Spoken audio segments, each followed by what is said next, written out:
মানিবই লাগিব জিন্দাবাদ জিন্দাবাদ জিন্দাবাদ জিন্দাবাদ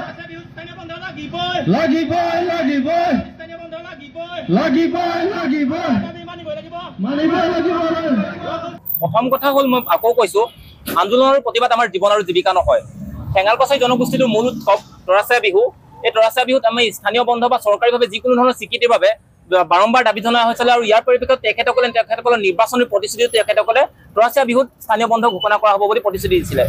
তাৰ পাছতো বিভিন্ন সময়ত ঠেঙালকছাৰী ছাত্ৰসন্থাই তেখেতসকলৰ লগত আলোচনা বিবেচনা কৰা হৈছিল অসম চৰকাৰৰ ভৈয়াম জনজাতি পৰিক্ৰমা বিভাগৰ মন্ত্ৰীজনৰ লগত কথা পতা হৈছিল অসম চৰকাৰৰ মুখ্যমন্ত্ৰীৰ লগত কথা পতা হৈছিলে আৰু বাৰম্বাৰ তেখেতকে লগ কৰিলে প্ৰত্যেকবাৰে তেখেতে হ'ব বুলি প্ৰতিশ্ৰুতি দিয়ে কিন্তু তাৰ পাছত আমাৰ দাবীসমূহ বা আমাৰ জনগোষ্ঠীটোৰ প্ৰতি তেখেতসকলৰ তিল মানুহ সন্মান আমি দেখিব পোৱা নগলো আৰু তাৰ পৰিপ্ৰেক্ষিতত আজি ঠেঙালকছাৰী ছাত্ৰসন্থাই আমি এটা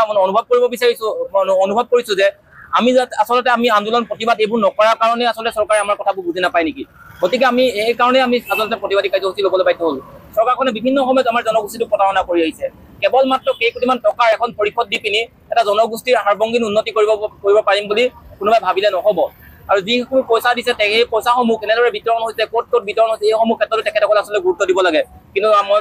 মই জনাত তেখেতসকলে তেনেধৰণে গুৰুত্ব দিব পৰা নাই গতিকে এই পৰিপ্ৰেক্ষিতত ঠেঙালকছাৰী ছাত্ৰসন্থাই প্ৰতিবাদী কাৰ্যসূচী লৈছে ইয়াৰ পৰা আমি পুনৰ স্পষ্ট হৈ কৈছো তৰাচীয়া বিহু আমাৰ মূল উৎসৱ আমাৰ জাতীয় উৎসৱ এই বিহুত স্থানীয় বন্ধ লাগিবই এয়া আচলতে আৰম্ভণিহে এয়া শেষ নহয় ইয়াৰ পৰৱৰ্তী পৰ্যায়ত যেতিয়া তেওঁলোকে আমাৰ দাবীসমূহ নুশুনিব যেতিয়া আমাৰ কথাসমূহ চৰকাৰে আমাৰ মানি ল'বলৈ নহ'ব ঠেঙালকছাৰী জনগোষ্ঠী যে ঠেঙা পিন্ধি যুদ্ধ কৰা এটা জনগোষ্ঠী আমাৰ যুদ্ধ যে আমাৰ শক্তি আছে সেই জনগোষ্ঠীটোৰ শক্তি আমি কিন্তু দেখুৱাই দিবলৈ পাইছো প্ৰথম কথা হ'ল মই আকৌ কৈছো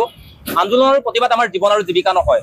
ঠেঙালকছাৰী জনগোষ্ঠীটোৰ মূল উৎসৱ তৰাচীয়া বিহু এই তৰাচীয়া বিহুত আমি স্থানীয় বন্ধ বা চৰকাৰীভাৱে যিকোনো ধৰণৰ স্বীকৃতিৰ বাবে বাৰম্বাৰ দাবী জনোৱা প্ৰথম কথা হ'ল মই আকৌ কৈছো আন্দোলনৰ প্ৰতিবাদ আমাৰ জীৱন আৰু জীৱিকা নহয় ঠেঙালকছাৰী জনগোষ্ঠীটোৰ মূল উৎসৱ তৰাচীয়া বিহু এই তৰাচীয়া বিহুত আমি স্থানীয় বন্ধ বা চৰকাৰীভাৱে যিকোনো ধৰণৰ স্বীকৃতিৰ বাবে বাৰম্বাৰ দাবী জনোৱা হৈছিল আৰু ইয়াৰ পৰিপ্ৰেক্ষিতত তেখেতসকলৰ নিৰ্বাচনী প্ৰতিশ্ৰুতি তেখেতসকলে তৰাচীয়া বিহুত স্থানীয় বন্ধ ঘোষণা কৰা হ'ব বুলি প্ৰতিশ্ৰুতি দিছিলে তাৰ পাছতো বিভিন্ন সময়ত ঠেঙালকছাৰী ছাত্ৰসন্থাই তেখেতসকলৰ লগত আলোচনা বিবেচনা কৰা হৈছিল অসম চৰকাৰৰ ভৈয়াম জনজাতি পৰিক্ৰমা বিভাগৰ মন্ত্ৰীজনৰ লগত কথা পতা হৈছিল অসম চৰকাৰৰ মুখ্যমন্ত্ৰীৰ লগত কথা পতা হৈছিলে আৰু বাৰম্বাৰ তেখেতকে লগ কৰিলে প্ৰত্যেকবাৰে তেখেতে হ'ব বুলি প্ৰতিশ্ৰুতি দিয়ে কিন্তু তাৰ পাছত আমাৰ দাবীসমূহ বা আমাৰ জনগোষ্ঠীটোৰ প্ৰতি তেখেতসকলৰ তিল মানুহ সন্মান আমি দেখিব পোৱা নগলো আৰু তাৰ পৰিপ্ৰেক্ষিতত আজি ঠেঙালকছাৰী ছাত্ৰসন্থাই আমি এটা অনুভৱ কৰিছো যে আমি আচলতে আমি আন্দোলন প্ৰতিবাদ এইবোৰ নকৰাৰ কাৰণে আচলতে চৰকাৰে আমাৰ কথাবোৰ বুজি নাপায় নেকি গতিকে আমি এই কাৰণে আমি আচলতে প্ৰতিবাদী কাৰ্যসূচী ল'বলৈ বাধ্য হলো চৰকাৰখনে বিভিন্ন সময়ত আমাৰ জনগোষ্ঠীটোক প্ৰতাৰণা কৰি আহিছে কেৱল মাত্ৰ কেইকোটিমান টকাৰ এখন পৰিষদ দি পিনি এটা জনগোষ্ঠীৰ সাৰ্বংগীন উন্নতি কৰিব পাৰিম বুলি কোনোবাই ভাবিলে নহ'ব আৰু যিসমূহ পইচা দিছে সেই পইচাসমূহ কেনেদৰে বিতৰণ হৈছে ক'ত বিতৰণ হৈছে এইসমূহ ক্ষেত্ৰতো তেখেতসকলে আচলতে গুৰুত্ব দিব লাগে কিন্তু